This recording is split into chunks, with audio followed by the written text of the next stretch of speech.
এই যুদ্ধে মূলত পারতপক্ষে ইসরায়েল এবং আমেরিকার একটা বড় ধরনের ক্ষতি হয়েছে, বিশেষ করে চায়নার প্রেক্ষাপটে এবং রাশিয়ার প্রেক্ষাপটে।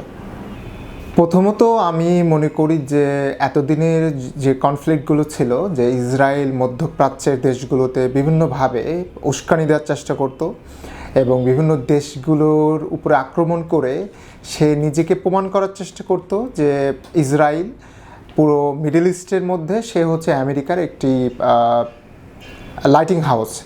অর্থাৎ আমরা সমুদ্রে যেমন দেখি যে বড় বড় সুউচ্চ টাওয়ার, যে টাওয়ারটা স্থাপন করার মাধ্যমে জাহাজগুলো চলাচলের এবং কোনো জাহাজ অবৈধ জিনিস পারাপার করছে কি না, নেওয়া না করছে কি না, এই জিনিসগুলো যেমন একটা লাইটিং যে টাওয়ার যেটা পর্যবেক্ষণ করে।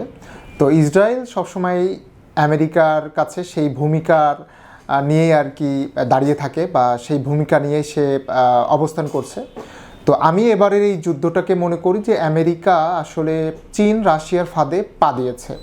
কেন পা দিয়েছে? কারণ আপনি দেখবেন যে ইউক্রেনের ন্যাটোর সাথে যে কনফ্লিক্টে রাশিয়া যুদ্ধে জড়িয়ে পড়েছে, এই যুদ্ধের কিন্তু যে ব্যাকরণ, সেখানে সমাপ্তির কোনো কনক্লুশন নাই।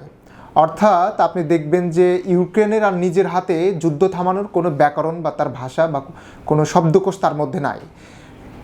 এই যে ইরানের সাথে ইরানের সাথে যে ইসরায়েলের যে আমেরিকা যে যুদ্ধটা, যেখানে ইরানের হাতে এখন এই যুদ্ধ থামানোর মতো বা ইরানকে নেগোসিয়েশন করার মতো যুদ্ধবিরতির পর্যায়ে আর নাই, এবং এইটার পুরোটা চলে গেছে মিডল ইস্টের হাতেও নাই। আপনি দেখবেন যে আগে আপনার বিশেষ করে কাতার বা অন্যান্য দেশ তারা মধ্যস্থতা করত, বিশেষ করে ইরান বা ফিলিস্তিনের সাথে ইসরায়েলের যে কনফ্লিক্ট যুদ্ধ বা ইরানের সাথে ইসরায়েলের যে কনফ্লিক্ট যুদ্ধ।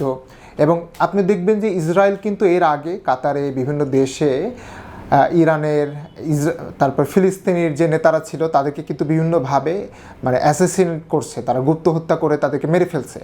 ফলে কাতারের সাথে ইসরায়েলের যে একটা সম্পর্ক ছিল সেটা যেমন ভেঙে পড়েছে, এবারের যুদ্ধে ইরানের সাথে ইরান যেভাবে তার বিভিন্ন মধ্যপ্রাচ্যের আমেরিকার যে ঘাঁটিগুলো আছে, বিশেষ করে কাতার, দুবাই, সৌদি আরব, বাহরাইন, এই দেশগুলো যে বেসগুলোতে আঘাত করার ফলে মিডল ইস্টের দেশগুলোর সাথেও তার সম্পর্ক চরম অবনতি হয়েছে।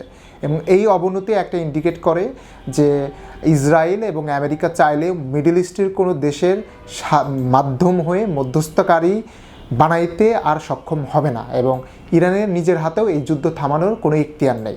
এবং এখন পুরোটা এখতিয়ার চলে গেছে রাশিয়া এবং চায়নার কাছে, যেমনটা ইউক্রেনের মতো হয়েছে। এবং আপনি খেয়াল করে দেখবেন যে পাকিস্তান এবং ইরানের এই যে ভারতের যে যুদ্ধ হয়েছিল, সেখানে কিন্তু আপনার চীন কিন্তু টেকনোলজি দিয়ে, তাদের স্যাটেলাইট প্রযুক্তি দিয়ে তারা কিন্তু সহযোগিতা করেছে। যে সেখানে আমরা দেখেছি ফ্রান্সের রাফায়েল যুদ্ধ বিমান, অন্যান্য যুদ্ধ বিমান কিন্তু বিধ্বস্ত হয়েছে, তাদের টেকনোলজি কিন্তু মার খেয়েছে। এবং এইটা চীনের একটা অ্যাডভান্স হয়েছে, যে তার যে অ্যাডভান্স প্রযুক্তিগুলো আছে সেগুলো মাঠে কাজ করে কিনা। ঠিক তেমনিভাবে এই যুদ্ধটাও আপনার ইরানের যে প্রযুক্তিগুলো আছে এগুলো কিন্তু চায়না এবং আপনার রাশিয়ার কম্বাইন্ড প্রযুক্তিতে তৈরি করা। ফলে আমেরিকার যে লেটেস্ট যে প্রযুক্তিগুলো আছে, যেগুলো দিয়ে ইরানে হামলা করছে, যুদ্ধ করছে, সেগুলোর বিরুদ্ধে চায়না রাশিয়ার টেকনোলজি কতটা অ্যাডভান্স সেটাই ইতিমধ্যে চায়না পরীক্ষা করে ফেলেছে। ফলে আগামী দিনে আমেরিকা এবং ইসরায়েল বা আপনার ইউরোপের যে দেশগুলো, তারা যদি রাশিয়া এবং চায়নাকে থ্রেট মনে করে যে যুদ্ধের প্রস্তুতি নিচ্ছে, এই প্রস্তুতি নেওয়ার ক্ষেত্রে এখনও 20-30 বছর তার প্রস্তুতি নিতে হবে, এবং সেই জায়গায় চীন অনেক অ্যাডভান্স এগিয়ে গেছে। ফলে আমি মনে করি এই যুদ্ধে মূলত পারতপক্ষে ইসরায়েল এবং আমেরিকার একটা বড় ধরনের ক্ষতি হয়েছে, বিশেষ করে চায়নার প্রেক্ষাপটে এবং রাশিয়ার প্রেক্ষাপটে।